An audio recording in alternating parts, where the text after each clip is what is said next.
We also have Kavinder Singh, the MD and CEO of Mahindra Holidays, with us on their earnings this time around. Thanks so much for joining us, Mr. Singh.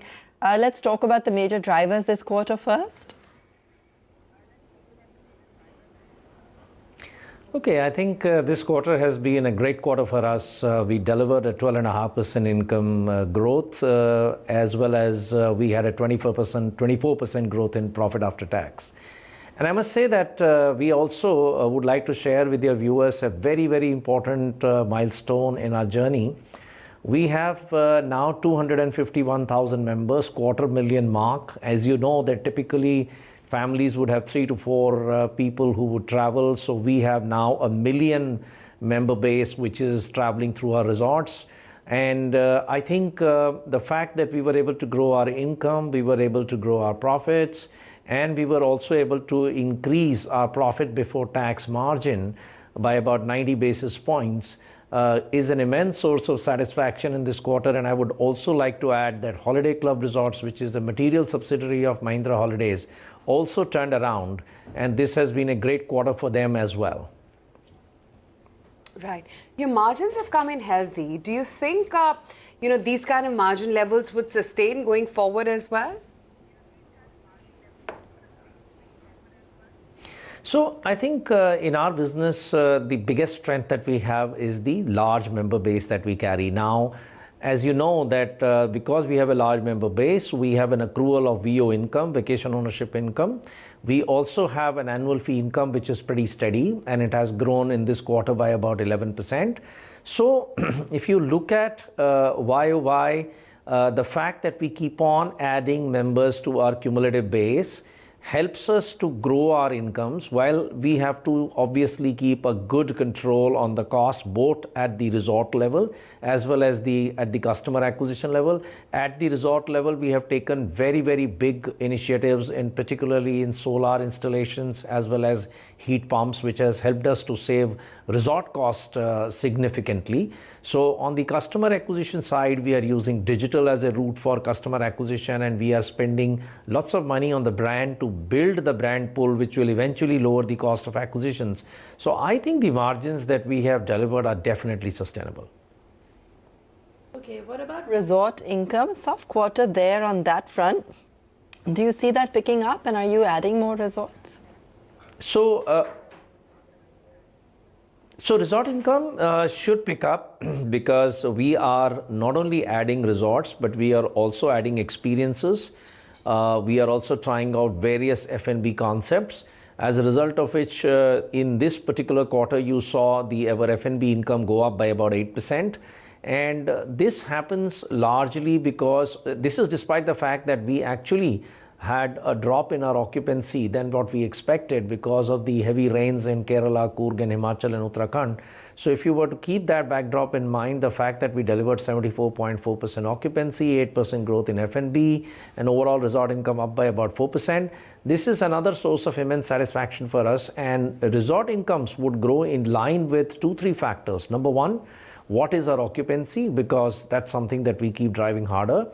The second is the per member family spend, how much they spend on the F&B holiday activities, and we keep creating new concepts, new experiences. And the third is the number of resorts that we keep adding. So resort additions are also going on as planned. We have 3,600 rooms as we speak, and we have gone on record that we are putting a capital expenditure of 1,000 to 1,200 crores without taking any recourse to any debt. We should be moving our resort, the room count to about 5,000. And I just want to also mention to you that we reached another milestone in our journey. Our cash position is at a healthy 675 crores as we speak. Okay. Has the all-round economic slowdown impacted earnings this quarter? How much would you attribute the impact of the slowdown to? So, as far as we are concerned, we are not seeing the effect of the slowdown, particularly if you were to look at our resorts, because our resorts delivered fairly good occupancy despite the problems in the rain-related, locations which I mentioned earlier. As far as the member additions are concerned, we delivered a healthy 3,905 member additions. As I said, the quarter cumulative number is at about 251,000. The F&B revenues grew by about 8%. So as far as we are concerned, our vacation ownership income, by the way, grew at about 16%. So I think as far as we are concerned, our business model is robust. Number one. Number two, I think the families are not cutting down on travel. They are traveling. There is holidaying going on. So I feel, in fact, Q3 is normally a seasonally good quarter for us. Q2 is not such a good quarter seasonally. And we have been able to deliver a good set of numbers in Q2. So I'm actually looking forward to Q3 and Q4 with even more optimism. It's all this slowdown chatter. It's encouraging to hear, voices such as yours. But tell me, what is the average realization per member that you're incurring now, and what is the target on membership addition for the year? So we have done about 8,300 odd member additions by H1. And as far as the average unit realization goes, that is typically around 3.4, about 3.4 lakhs per member. In terms of targeting the member additions, the way we think about the business is that we are not chasing, members who would come and who would not probably be able to spend on the experiences at the resorts. So what we are doing is we are going with a very carefully calibrated strategy of chasing members, prospects who would be willing to pay higher down payment for our memberships on a low EMI tenures, because we believe that people who come with the higher down payment and lower EMI tenure over the lifetime of the membership would spend money. And most importantly, we have also found that our upgrades, which are there, when I say upgrades, we have various members of various categories, the purple being the highest and blue being the lowest, which means the purple is in the super peak season and blue is in the off peak season.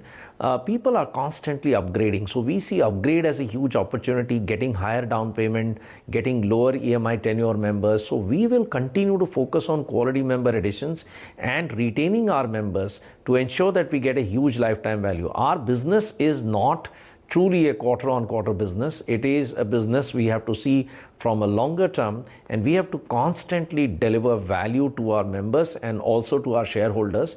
And I'm pretty confident that the path that we have chosen will help us to continuously grow our member additions. By the way, our CAGR growth rate at a cumulative level is about 7% on the member additions, which is very healthy considering that our base is about 250,000. Just a very quick question. How much of the total annuity income that you're currently garnering is unbooked? So we have about 5,400 crores of deferred revenue, which is actually sitting in the balance sheet, which has not yet come into the P&L. As you know that when we acquire a member, we are supposed to now, as per the accounting standard, which 115, which came in from the 1st April 2018, over the entire tenure of the membership. So if I am having a member who is 25 years tenure with us, the 4% of that income only can be recognized in the year. So at this moment of time, we have 5,400 crores of income that needs to be recognized. And most of the costs we charge upfront. There is only a very small component of the cost which is directly related to the acquisition of the member can be deferred. So if you were to really see, there is only 600 crores of deferred cost sitting in our balance sheet and 5,400 crores of income sitting. So net of the cost, 4,800 crores is the number which is sitting, which will keep coming in, and it will keep improving our profitability in the future. Thank you for joining us and talking to us this morning, Mr. Singh. Good to hear that things are in control there at Mahindra Holidays.